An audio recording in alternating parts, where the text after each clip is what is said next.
Migue, llegamos a la 10ª temporada. ¡Qué escándalo! ¿Qué vamos a hacer este año? Obras, Paco, obras, para crear la casa del bienestar de tan naturales como tú. ¡Ay! Migue, ¿obra? ¿Reforma? Esto suena a Marbajío.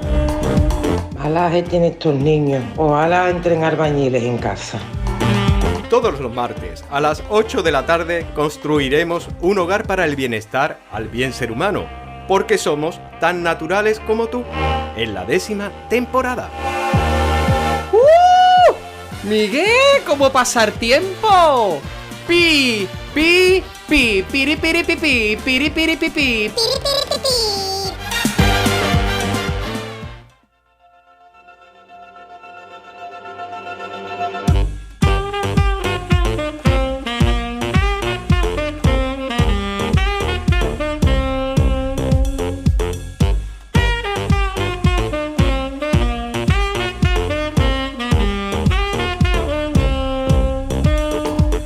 Muy buenas tardes a todos los oyentes que sintonizan el 107.7 del dial Radio Guadaira o en radioguadaira.org. Miguel Ángel Barcelona, quien les habla, Paco Valiente a control, siempre ilusionados en esta 10ª temporada repartiendo un poquito de bienestar al ser humano. Bueno, hoy la cuadrilla de los tranquilotes no está con nosotros porque está en el Real de la Feria preparando la caseta, así que tenemos a nuestra Graci, que va a ser la que va a presentar la entrevista de esta semana. Hoy, Paco, alfombra roja, nos quitamos el sombrero para recibir para mí a una persona muy especial. Es un honor poder conversar con Pedro Burrueso. Pues vamos a dar paso a la Graci, que nos presenta la entrevista de esta semana.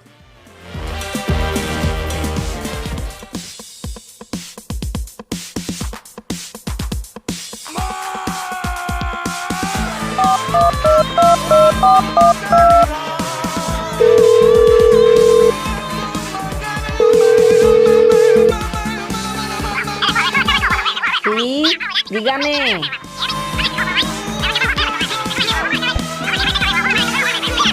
¿Cómo? ¿Qué me estás diciendo? ¿A mí? ¿Pero tú estás seguro? ¡Ay! ¡Ay! Verá tú.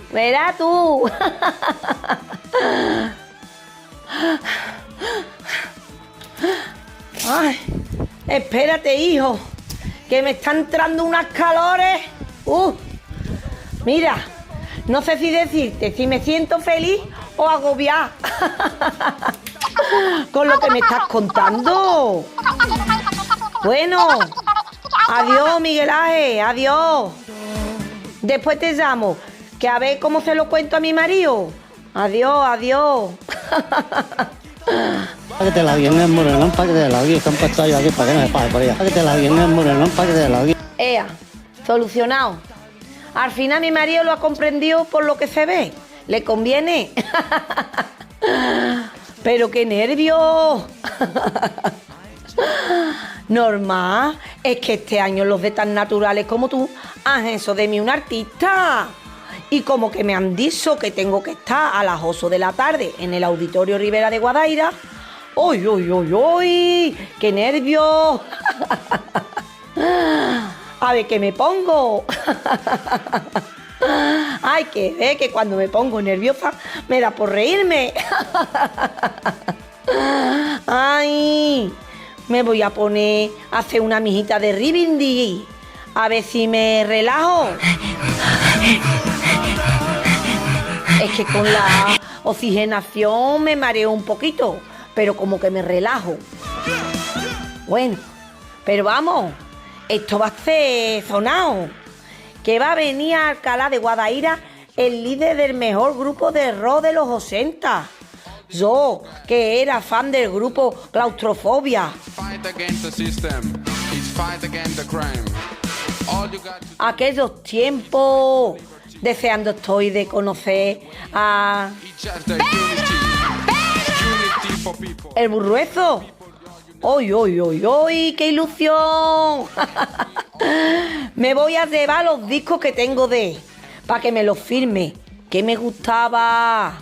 Mira, Repulsión, un 100 andaluz o El Encadenado. Y el que se llamaba Arrebato. Me encantaba. Es que eso por los 80 era muy alternativa. Con mi luz punky hippie, rockera. ¡Qué época! Bueno, yo es que de siempre he seguido a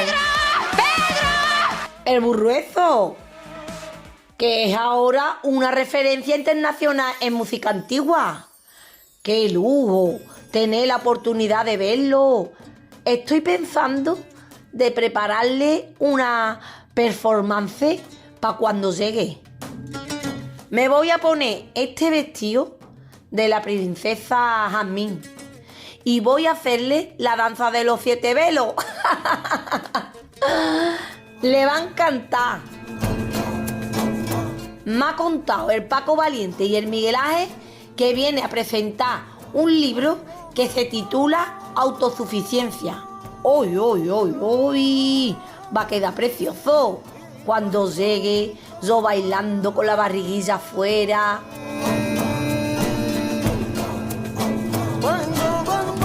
Después le prepararé una dramatización, aunque a mí no me gustan los dramas. Creo que le voy a preparar mejor una comediatización, que se me da mejor. Le he visto al Miguel Ángel que le diga El Burruezo que se traiga el laúd árabe. ¡Uy, uy, uy! ¡Qué lujo! Y fíjate tú, que ahora estrena su nueva faceta como escritor con el libro Autosuficiencia, que es un relato que combina las idas y las venidas de personajes marcados por la angustia existencial y su espiritualidad profunda con las visiones de místico, el cante de los grandes artistas hondos.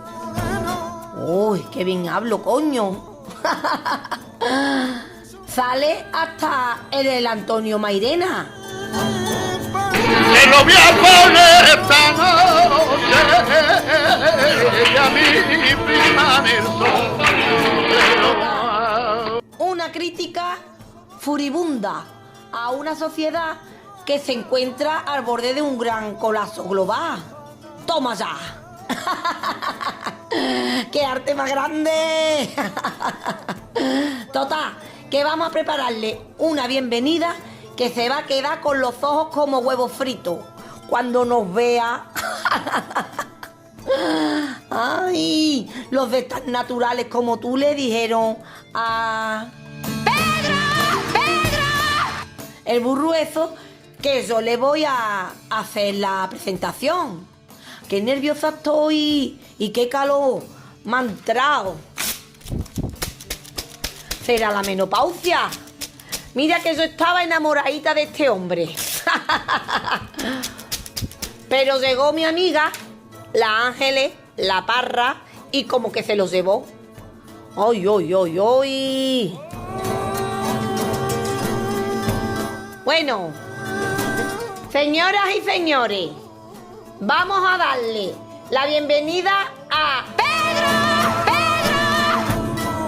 el Burruezo, un maestro que con sus notas musicales nos transporta a épocas andaluzíes, por misterios que nos llenará de intriga hasta provocarnos un despertar de conciencia con su libro Autosuficiencia. ¡Ole! ¡Ole! Este hombre es encantador y transmite muy buena vibra. Míralo, ahí llega.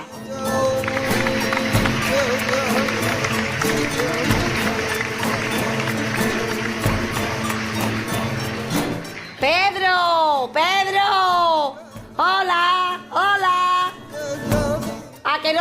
acuerdas de mí? Que yo soy la Graci. La que te seguía por todos los conciertos que daba ahí. En Madrid, en los 80.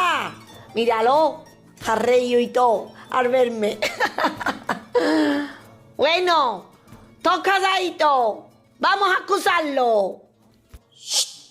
Tom, cállese, cállese. Ole tú, ole tú.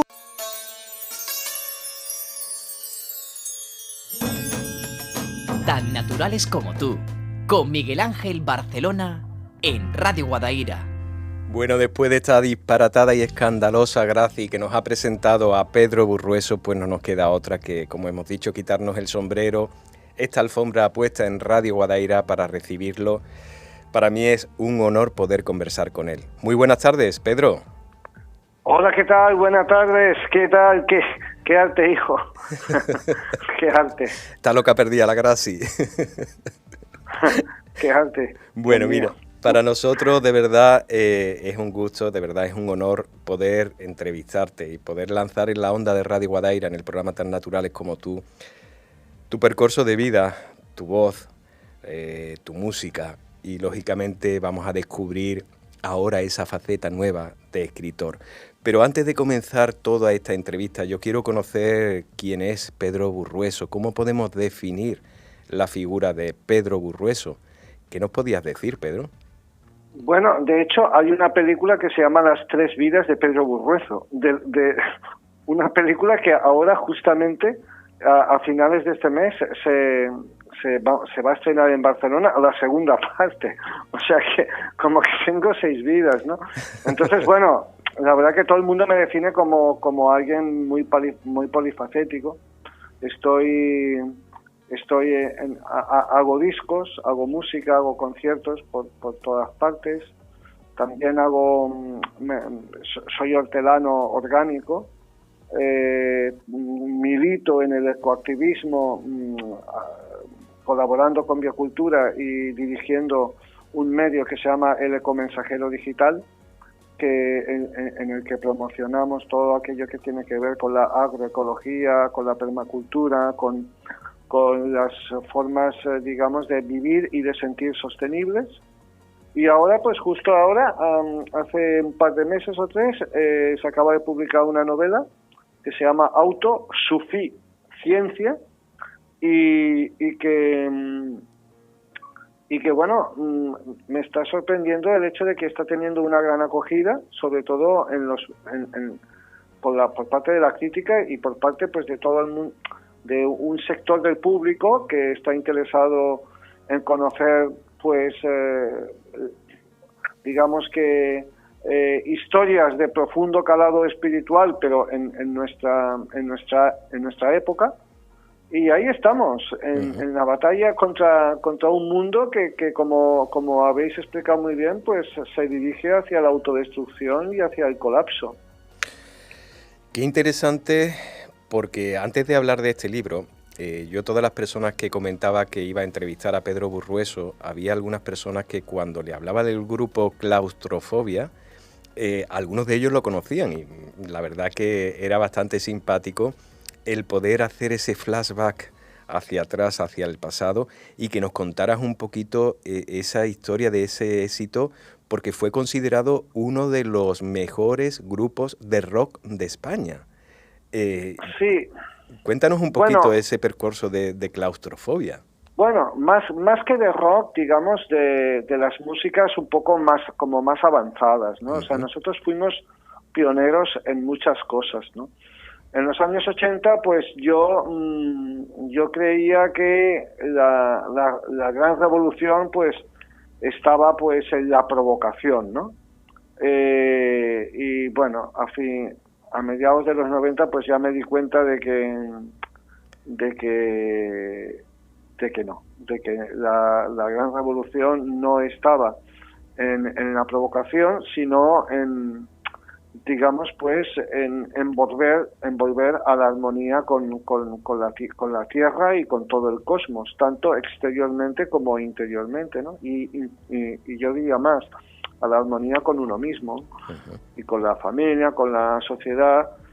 Pero bueno, durante los años 80 estuve ahí militando, sí, en una disidencia artística que ahora, pues digo, no sé, lo miro con una cierta sonrisa, ¿no? Hay ahí una etapa, un lapsus en la vida de Pedro Burrueso hasta que retoma de nuevo la música, aunque yo creo que la música nunca te habrá olvidado, y ni tú no habrás olvidado la música, sí, donde hay un cambio radical en lo que quieres transmitir con los sentidos y con tu voz, con tu música, y hay un cambio total. Yo quiero saber ese interés tan interesante o profundo que tienes sobre la música andalusí o sobre la música antigua. Bueno, mira, hace unas semanas se ha publicado un artículo súper interesante a colación de la novela Autosuficiencia en el suplemento cultural de La Vanguardia, un artículo de Ignasi Moya, que es el director del suplemento cultural, o sea que no es cualquiera, ¿no? Es también una referencia, ¿no?, en cuanto a la crítica y al pensamiento, ¿no? Y el artículo referente al libro lo empieza de una forma que a mí me identifico totalmente, ¿no? Él cita a Edgar Morin, que en su momento dijo que ante el posible colapso que se avecina, la única salida es una salida espiritual, porque hagamos lo que hagamos, es posible que el colapso llegue.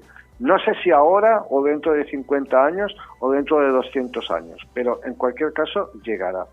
Entonces, hay un momento dado de mi vida que me doy cuenta que el colapso está llegando ya, no es una idea para una película de ciencia ficción, sino que ya ha llegado a muchos lugares del planeta, que también ha llegado a la sociedad, digamos, occidental, porque aparte de la sequía y de otros problemas ambientales, no dejan de crecer las estadísticas de suicidios, de depresión, de cánceres, las familias están completamente desunidas, en fin, es un caos social que es un poco como invisible, pero que eso no quiere decir que no exista. Entonces, cuando percibo todo esto, ¿no?, cuando me doy cuenta de todo esto, pues digo que voy a intentar no contribuir a la degeneración, sino, en todo caso, a la regeneración. Y para ello, pues, ¿qué hago? Pues, por un lado, mi huerto orgánico, por otro lado, intentar promocionar todo aquello que es sostenible y que es sano y que proporciona salud, y por otro lado también creando belleza, porque la belleza también es una forma de lucha, ¿no? Gran investigador, porque yo creo que para poder mostrarnos obras tan maravillosas, creo que has investigado y habrás estudiado muchísimo para poderla transmitirla al oyente. Bueno, yo quisiera conocer eso, porque creo que hasta como tus cantos también cantan en ese idioma, en esa forma de expresarse de ese tipo de canciones, ¿no, Pedro? Bueno, en esto siento defraudarte. No, la verdad que muy estudioso no soy, pero sí que es cierto que cuando estás en activo, en la actividad artística, en el ecoactivismo, pues digamos que te surgen continuamente, ¿no?, oportunidades de aprender, ¿no? Y esto es lo que me ha pasado a mí. No tanto que yo me haya puesto, sino que me han surgido oportunidades de aprender, y entonces esto me ha llevado a profundizar en músicas antiguas que yo, hay que decirlo, no soy ningún purista en absoluto, más bien soy un rebelde, un heterodoxo, pero que de alguna manera sí que es verdad que para el no entendido, o para el iniciado, para el neófito, esas músicas que yo hago desde hace un tiempo, desde hace 15 o 20 años, pues sí que redirigen redirigen la mirada hacia un tiempo esplendoroso que fue Al-Ándalus, pero que, ya digo, no lo hago con purismo, ni mucho menos, lo hago con una total heterodoxia, pero sí que con mucho cariño. Y entonces esto se nota, se percibe y al público le gusta mucho. Y de hecho, cuando voy a tocar por ahí y toco esta canción o la otra y las presento y explico de dónde vienen y cómo me ha inspirado y por qué he cogido por ejemplo, un poema de Ibn al-Arabi y lo he mezclado con otro poema de San Juan de la Cruz, por ejemplo. Entonces a la gente le gusta mucho, ¿no? Le gusta mucho porque, desgraciadamente, es una parte de la historia de España que a la mayoría de las personas pues se les ha escapado. Y se les ha escapado, entre otras cosas, porque se ha ocultado también, ¿no? Entonces se agradece mucho, el público lo agradece mucho, todo esto que yo explico, que está también en gran medida en la novela, y aunque no sea un gran estudioso, sí que es verdad que lo transmito con un cariño y con una coherencia y con una cierta honestidad que el público lo agradece, ¿no? Yo hace unos años tuve la oportunidad de sentir algo que me maravilló, que fue un concierto en La 2, en Radio 3, acompañado de Nur Camerata, que para mí fue un bombazo cuando yo tuve oportunidad de sentirte, el vozarrón que tienes, la voz tan profunda que transmite, y luego la música, que yo todo lo que he escuchado de ti siento espiritualidad en la música que haces, Pedro. Sí, bueno, en la música, en la novela, incluso también te diría que cuando estoy haciendo las labores de periodista al frente del Ecomensajero Digital, procuro que el público se enfrente a las noticias y a las entrevistas y a todo aquello que tiene que ver con el ecoactivismo, no tanto desde un prisma a la occidental, sino más bien bebiendo de fuentes y de pensadores como Edward Goldsmith, por ejemplo, o Vandana Shiva, o Seyed Hossein Nas, que han sido muy ecologistas, pero siempre sin olvidar la vertiente espiritual. Porque tengo que decir que es muy difícil que el ecologismo clásico, es decir, el ecologismo, digamos, a la occidental, pueda llegar a revolucionar el mundo desde una perspectiva solo materialista, ¿no? En este sentido, incluso podríamos decir que se ha producido un cierto fracaso, ¿no? Se ha tocado techo en cierta manera, ¿no? Es decir, sabemos lo que conviene hacer para encontrar las soluciones, para salir de las encrucijadas a las que nos estamos enfrentando, pero no lo hacemos. Y yo creo que en cierta forma es porque el ecologismo ha hablado siempre con un lenguaje extremadamente no emocional, ¿no? O sea, no espiritual, sino el mismo lenguaje que un político. Entonces, por aquí no van las cosas. Me parece que hace falta más pasión, hace falta más corazón y más alma para ser capaces de darle la vuelta a la tortilla ante la gravedad y la magnitud de los problemas a los que nos enfrentamos. Nos presentas un libro que se llama Autosuficiencia. ¿Qué es lo que nos quieres transmitir con ese título, con esas 3 palabras? Pues mira, una pregunta muy acertada, pienso. A un lado, auto, ¿no? Porque es como algo propio. En la novela hay un camino exterior, hay un viaje exterior, pero sobre todo hay un viaje interior por parte de los protagonistas, ¿no? Así que quien no se conoce a sí mismo no puede conocer la divinidad, ¿no? Esto por un lado. Por otro lado, sufí, porque evidentemente dentro de las diversas historias que hay, o de los diversos libros que hay en un mismo libro, digamos, el mundo sufí y la vertiente mística del Islam, digamos que estaría en primer plano. Pero luego ciencia también. Ciencia, ¿por qué? Por dos lados. Por un lado, porque para la mayoría de la gente, por ejemplo, pues el sufismo, el Islam, la vida espiritual, todo esto, ¿no? Tiene que ver con las creencias, ¿no? Pero en realidad no es así, no es tanto creer sino ver, no es tanto, ¿cómo lo diría yo? Es una ciencia. En árabe se dice mahabbat, ¿no? La ciencia del amor, que tiene pues sus protocolos y que tiene sus métodos y que tiene sus maneras, ¿no?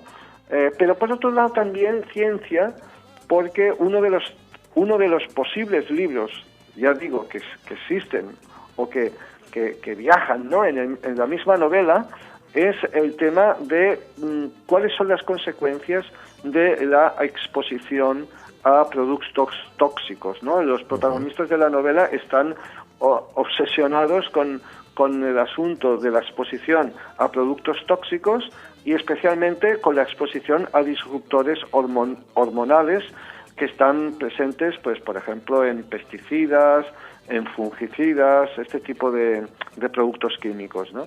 Entonces, también ellos se basan en la ciencia, no en creencias, sino en la ciencia, para digamos, para enfrentarse, ¿no?, a esta industria que nos dice que estos productos son inocuos, que no hay ningún problema, que se pueden utilizar sin ningún problema. Y es más, ellos en los años, porque la acción transcurre entre finales de los 60 y mediados de los 90, ellos ya se percatan de que la exposición a estos productos tóxicos podría estar empezando a alterar las conductas de la especie humana. Y, insisto, esto no es ciencia ficción, sino que este mismo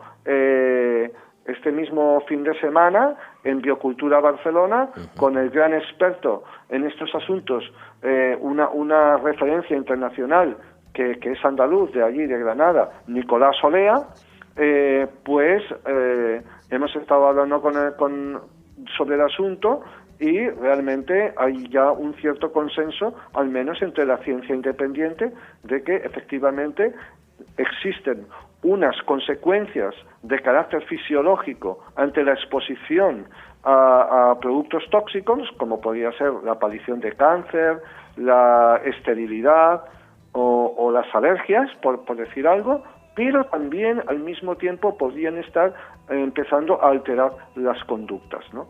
Y esto es un tema muy alarmante, pero al mismo tiempo fascinante, ¿no?, para un escritor. En lo poquito que me ha dado tiempo de leer este libro, en el cual estoy disfrutando, lo enfocas como un momento de colapso.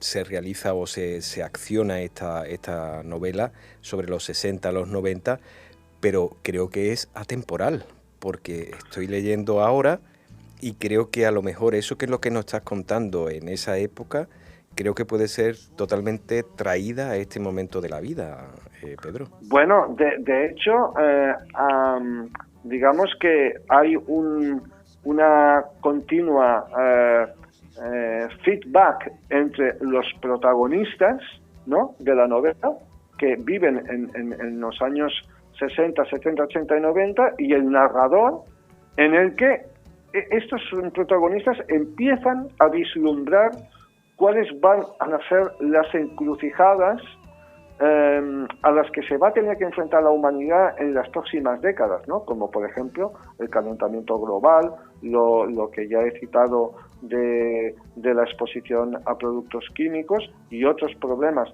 de carácter ambiental, pero también de carácter emocional o de carácter espiritual, ¿no? Lo que he mentado sobre la cantidad de suicidios, de enfermedades como la depresión, la pandemia del cáncer, la destrucción familiar, la atomización social. Entonces ellos en un momento dado deciden que no van a contribuir a este declive y deciden, pues, de alguna manera construir su propia utopía, ¿no?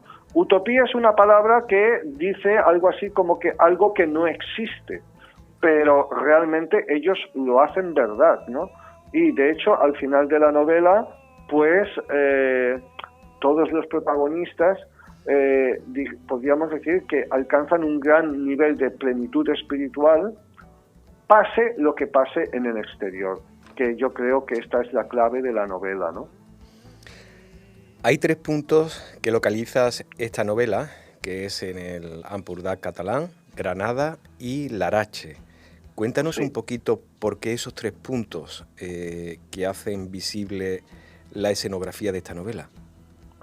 Bueno, el Ampurdá catalán es donde yo vivo, es una comarca de una gran belleza que se mantiene bastante virgen dentro de lo que cabe y que además pues tiene una parte de costa bellísima, la Costa Brava, y por otro lado una parte de montaña y de zonas agrarias pues también muy preciosas, y que los protagonistas pues allí digamos que empieza la película allí y acaba, la novela, y acaba allí porque es un lugar donde ellos buscan, digamos, esta armonía con la naturaleza, ¿no? Por otro lado, Larache, porque es una ciudad que he visitado mucho, la conozco bastante bien y hemos tocado allí además muchas veces y tenemos un público que nos quiere mucho allí, y entonces hasta hace poco, hasta los años 70, 80, Larache era una ciudad que tenía todo el espíritu de Al-Ándalus. Es decir, era una ciudad con una cierta población andalusí, eso por un lado, es decir, familias que venían que procedían, ¿no?, de Al-Ándalus todavía, y que había una cadena que ellos reconocen como andalusí. Pero por otro lado también había una cosa muy bonita, que es la convivencia de musulmanes, de cristianos y de sefardíes, ¿no? Y entonces esto me interesa mucho, porque Al-Ándalus puede ser explicada como la historia de una convivencia. Nos quieren hacer ver que fue un periodo continuo de guerras, pero esto es una cosa de las cortes, de la política, pero la gente en los barrios, en las calles, en los pueblos, convivía, la gente de las 3 tradiciones. Y por ejemplo, cuando uno estudia música medieval, una de las cosas más bonitas es que ve claramente las diferentes tendencias de las músicas, de las tradiciones diferentes en una sola música, ¿me entiendes? Porque cuando se habla se habla, ¿no?, de la sociedad de las 3 culturas, ¿no? Lo habrás oído en alguna ocasión, ¿no? Uh-huh. Pero esto no es correcto. Esto habría que decir la sociedad de las gentes de las 3 religiones del libro. Pero cultura, lo que se dice cultura, solo había una, y era una cultura que compartían todos. Y esto es precioso. Es interesantísimo, y además qué bonito de poderlo transmitir en esta novela, reflejando también ese aspecto de esa ciudad tan preciosa como es Larache. Yo quisiera... Sí, adelante. Y luego también está Granada, uh-huh, porque, digamos, en el viaje de regreso, tras digamos, su exilio de los protagonistas, ellos pasan por Granada, están mucho tiempo allí, y allí montan... Estoy intentando hablar sin hacer spoiler, ¿vale? Pero no es fácil. Pero Granada es fundamental porque en Granada, en los años 60-70, se dio un fenómeno que fue el regreso de una cierta parte de la población española al Islam, al Al-Ándalus, ¿no? Era como una especie de Al-Ándalus en pleno siglo XX, ¿no? Y entonces, aunque yo no he sido ortodoxo al transmitir esto, porque yo he contado mi historia, que no tiene por qué ser la historia de los demás, ¿no? Pero sí que es verdad que esto fue así, existió este proceso de retorno hacia el Islam y hacia el Andalus de una parte de la población española, y ocurrió principalmente en ciudades como Granada, como Córdoba, también como Sevilla, y entonces por eso los protagonistas viajan hacia Granada y además realmente hay una serie de escenas en Granada que son, bueno, a decir de algunos lectores y críticos, pues altamente emocionantes, ¿no? Wow. Yo quiero conocer también, aunque sin hacer spoiler de la novela, la importancia que ha tenido también y cómo aparece el flamenco en esa novela, Pedro. Bueno, mira, yo, a ver, ¿cómo te lo explicaría? Lo que quiero, entre otras cosas, es transmitir algo que es fundamental, y es que cuando hablamos del Islam, ¿no? O sea, la mayoría de las personas entienden que esto es una cultura importada, ¿no? Pero esto no es así, sino que aquí hubieron muchos siglos de Islam, y especialmente aquí hubo una corriente mística que dio a personajes como Ibn Arabi de Murcia o Ibn Masar de Córdoba, o por ejemplo una mujer excepcional que era Shams de Marchena, y todo eso creó como un pozo, ¿no? Como una base espiritual, pero también poética, también vivencial, también científica, ¿no? También de amor por la música, por la poesía, por la belleza, ¿no? En general, ¿no? Que cuando se produjo la expulsión de los moriscos y de los sefardíes, entonces hubo una minoría morisca que se quedó y consiguió, digamos, que una gran parte o una parte de su cultura sobreviviera, ¿no? Encriptada en lo que hoy conocemos como cultura andaluza o cultura española o cultura ibérica o lo que sea, ¿no? Y este fenómeno me parece a mí fascinante, del todo fascinante. Y uno de los espacios o uno de los formatos en los que eso está más presente es en el flamenco. Wow.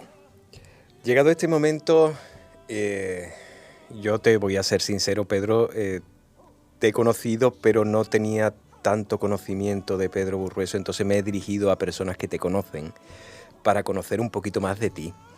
Y quisiera que en este momento, Paco, nos echaras un cable, porque yo creo que te va a sonar la voz de esta persona. Adelante, Paco. Pedro Burrueso, amante del flamenco, de la raza gitana, de la espiritualidad más profunda. No podía haber nadie más que tú que escribiera esta novela, Autosuficiencia, y nadie más periférico que tú. La verdad que nos has vuelto a sorprender. Nunca haces nada que sea común, pero sí que haces siempre cosas que reflejan la belleza que llevas dentro. Un fuerte abrazo y muchas felicidades por esta novela tan maravillosa, Autosuficiencia. Pedro, ¿qué decimos? Sí. ¿Quién estaba ahí con nosotros?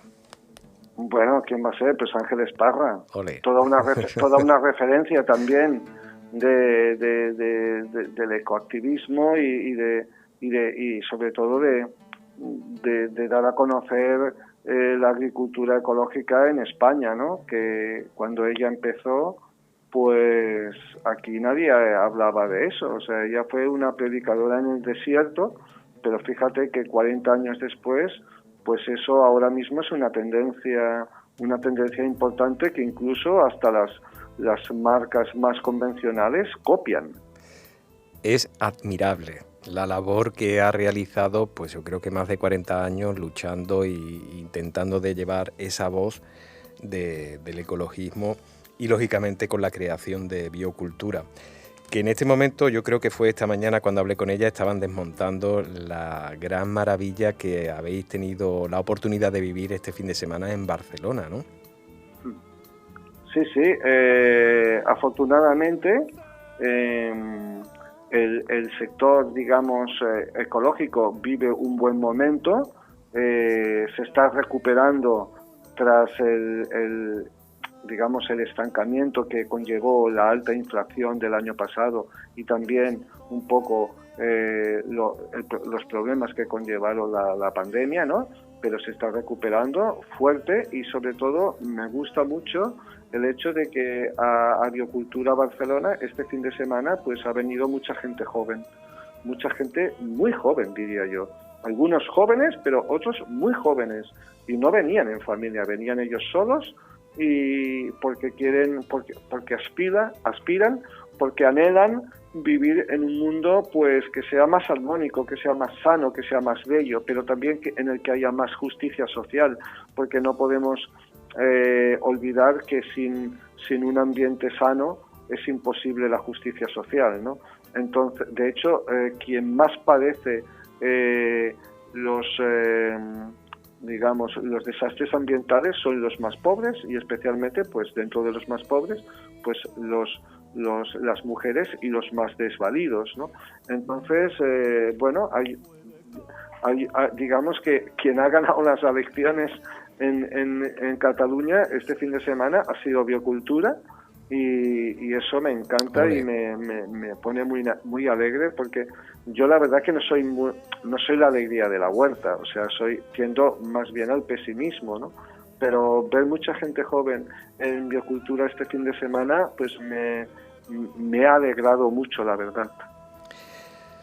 Pedro Burrueso, ahí he visto imágenes de este documental de las 3 vidas de Pedro Burrueso y lo que he sentido que la gente te quiere, Pedro. Hay las personas que han colaborado con la realización de la canción. Veo una cantidad de personas que tienen un aprecio y una estima tan buena hacia ti que me ha encantado, de verdad, Pedro. Bueno, a ver, no sé, sí, es posible que haya gente, unas cuantas personas que me aprecien. Supongo que habrá alguno que a la que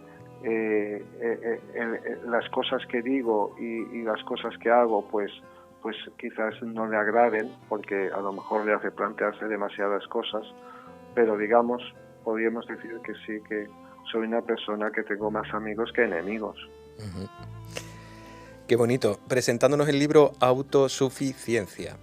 Yo quiero ahora, en este momento, y creo que lo que marcas es la experiencia de esta novela, saber qué es lo que podemos hacer ante esa situación de colapso global que está adviniendo, Pedro. A nivel personal, no ya porque yo creo que podemos hacer algo. ¿Qué podemos hacer cada uno de nosotros? Bueno, insisto, sin hacer spoiler, pero yo creo que la postura que toman los protagonistas de la novela es una postura que no solamente es muy acertada, sino que es la que deberíamos tomar todos. Por un lado, ellos se dedican a la contemplación, ellos crean belleza, hacen oraciones, meditan mucho, se apartan del mundo, ayunan, digamos que son muy contemplativos, pero no solo contemplativos. Es decir, que el otro 50% se dedican a la acción, reparten su riqueza entre los más necesitados, asisten en un orfanato a los niños huérfanos, También cuando regresan a la Ampurdá, en la finca en la que se instalan, digamos que se dedican a poner agua y comida para la fauna silvestre, y cuando encuentran algún animal herido, ellos mismos lo curan. Todo lo que comen es ecológico, mucha de su comida es de su propia cosecha. En fin, ellos digamos que han alcanzado un nivel de entrega, no ya a la ecología, sino, digamos, a Dios o al orden cósmico, o le puedes llamar como tú quieres, que tienen una vida que toda su vida se ha convertido en una oración. Pero la oración no es solo, insisto, de contemplación, sino al mismo tiempo de acción, porque no puede haber oración sin justicia social, y al mismo tiempo la justicia social, si no hay espiritualidad, tampoco es como que se queda en mitad del camino, ¿no? Entonces, ellos son un ejemplo a seguir, pero claro, son un ejemplo que es muy posible que nadie quiera seguir ese ejemplo, porque es un ejemplo riguroso, pero al mismo tiempo completamente hermoso. Yo lo digo, te estoy hablando, que mucha gente me ha preguntado, ¿sabes? Mucha gente me pregunta si esto es una novela autobiográfica. Ajá. Y yo les digo que no, porque no es una revista, perdón, no es una novela autobiográfica. Evidentemente yo hablo de cosas que conozco, ¿no? Uh-huh. Pero no todas en primera persona. Lo que sí que puedo decir es que cuando esos personajes, llega un momento que tienen vida propia. Ya no soy yo el que crea la historia, sino que ellos ya se mueven por sí solos, ¿no?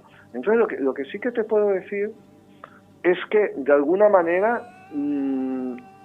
yo cuando les veo a ellos, para mí son un ejemplo. Para mí son un ejemplo a seguir. Y de hecho, ahora mismo te diría que a veces, porque bueno, la novela se acabó hace un año, ¿no? Más o menos. Entonces yo a veces, ante ciertos asuntos de la vida, en fin, de la cotidianeidad, a veces pienso, ¿cómo actuaría aquí el protagonista? ¿O cómo actuaría la protagonista? Y entonces para mí es como una guía, ¿no? Como un manual también, ¿no? Uh-huh. Libro Autosuficiencia, de Editorial Mandala. La verdad, recomendable porque es una historia, yo creo que aparte de la novela, el mensaje que llevas en el interior de esa novela es brutal. A mí me está gustando muchísimo y la verdad que lo quiero lanzar a toda la audiencia, que quien tenga oportunidad va a disfrutar muchísimo de este libro de Pedro Burrueso, Autosuficiencia. Pedro, llegado este momento, yo, como hago con todos los invitados que pasan por tan naturales como tú, cedo estos micrófonos para que nos regalen lo que tengan en su corazón, en su alma, y quieran compartir con nosotros y con la audiencia. Estos micrófonos son tuyos, Pedro. Bueno, yo lo único que remito otra vez a los protagonistas de la novela y a toda la tribu, la familia tribu que acaban creando, porque ellos al principio son 2, pero acaban que son 25 o 30, ¿no? Entonces, ellos, ¿cómo lo diría? Esto es muy difícil de explicar, ¿no? Pero y además sin hacer spoiler. Pero bueno, lo voy a intentar. Ellos alcanzan un gran nivel espiritual, ¿no? Ellos alcanzan una gran plenitud y también un gran bienestar, ¿no? Ellos, digamos que viven con plenitud. Pero no es precisamente no lo alcanzan persiguiéndolo, sino abandonándose, ¿no? Y entonces aquí yo creo que está el quid de la cuestión, ¿no? Que continuamente estamos deseando cosas, ¿no? Porque creemos que es lo mejor para nosotros. Pero posiblemente esas cosas no son las que más nos convienen, o a lo mejor no es el momento, o a lo mejor, pero sabes, ellos se han abandonado al amor y entonces se han un poco como autoaniquilado. Y es precisamente en ese momento, cuando han alcanzado una gran plenitud espiritual en la que ellos son capaces de deshacerse de sí mismos, es cuando el universo se pone a sus pies y tienen una vida que ya quisiera, digamos, la mayoría de la gente. Pero es porque se han abandonado, no porque la han perseguido. ¿Me entiendes lo que te quiero decir? Y entonces esto creo que es un poco el kit de la cuestión de este libro y yo creo que de la vida. Por otro lado, también te diré que mucha gente que me pregunta por el libro o que me hace entrevistas como tú y esto, me dicen que cuál es el secreto, ¿no?, de esta historia de esta historia que es como una historia extraña, pero al mismo tiempo que podría ser real, ¿no? Entonces yo lo que les digo es que hay muchos libros sobre que son ensayos sobre ensufismo, sobre vías espirituales antiguas y tal, pero que esa novela está en el mundo actual. Son personas que no es que existan, porque es una historia de ficción, vuelvo a repetir, pero que podrían ser tú, podría ser yo, podría ser mi prima, podría ser cualquiera de mis vecinos, ¿no?, que están en una digamos, vía espiritual muy profunda y muy rigurosa y al mismo tiempo muy abierta y al mismo tiempo que les permite tener una vida que si tú los ves desde fuera parecen normales. Ajá. Ellos intentan no llamar la atención, pero al mismo tiempo ellos están contra el mundo moderno y han conseguido crear un universo paralelo lleno de belleza, lleno de dulzura, lleno de poesía, de arte y tal. Y claro, insisto, es como un pequeño Shangri-La, es como han alcanzado lo que todos buscamos, ¿no? Pero, insisto, abandonándose, nunca persiguiéndolo. Pedro Burrueso, la verdad que tu música es mágica. Ahora que estoy descubriendo tus palabras, las palabras con las que nos regalas esta novela son mágicas y eso solamente lo puede hacer un mago. Muchísimas gracias, Pedro, por tu atención. Ha sido un gusto y un placer poder conversar contigo y desde tan naturales como tú. Te mando un abrazo telepático y espero que prontito, como le he dicho esta mañana a Ángeles Parra, sea posible que nos veamos y disfrutemos un poquito. Un abrazo. Vale, Miguel Ángel, pues recibe también un cordial saludo, un gran abrazo desde el Ampurdá y que todos tengamos paz, salud y bienestar. Felicidad no sé, porque eso es un concepto que yo creo que está muy de esto, pero bienestar, ojalá que todos gocemos un poco de ella, al menos un poquito cada día y que veamos un poquito la luz para poder despertar. Muchísimas gracias por la atención que has tenido con tan naturales como tú. Un abrazo, Pedro. Nada. Un gran abrazo.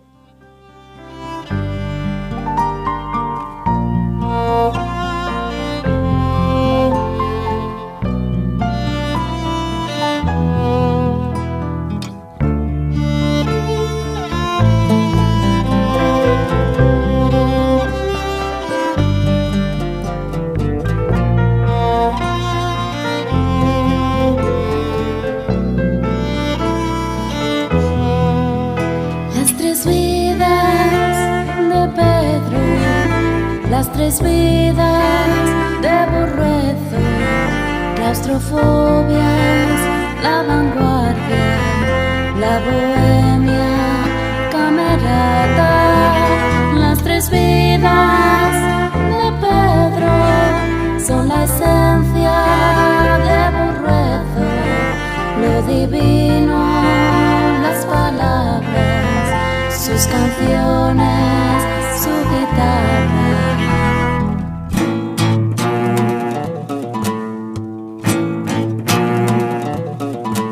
Una ensoñación,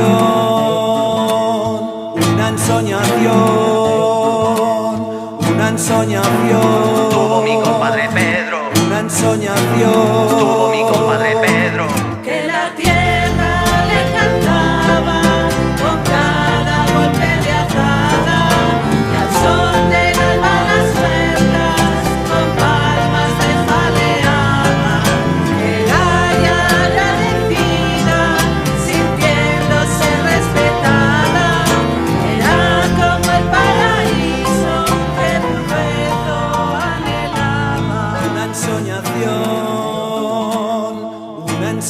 canción.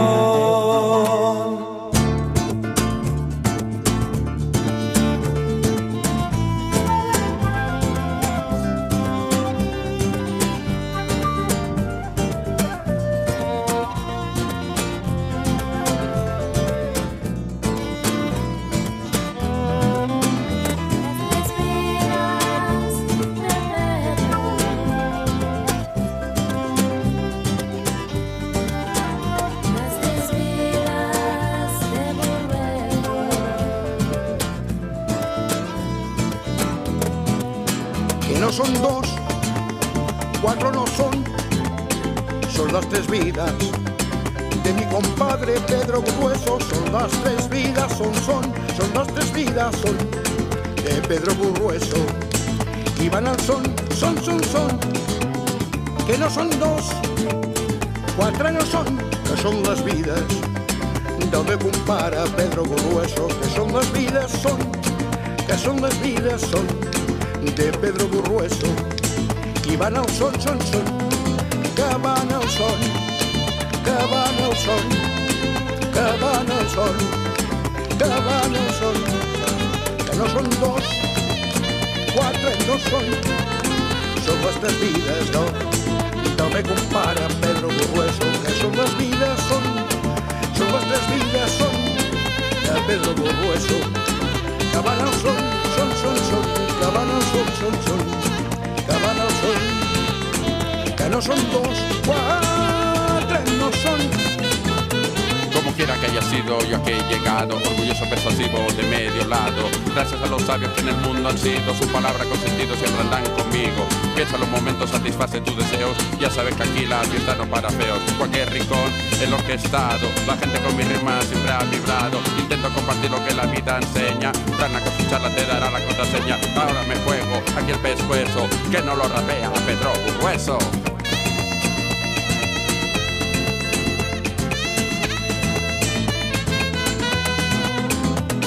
Pedro Burrueso, que vayan a otro perro con este hueso. Pedro Burrueso, poeta de arrebato y de embeleso.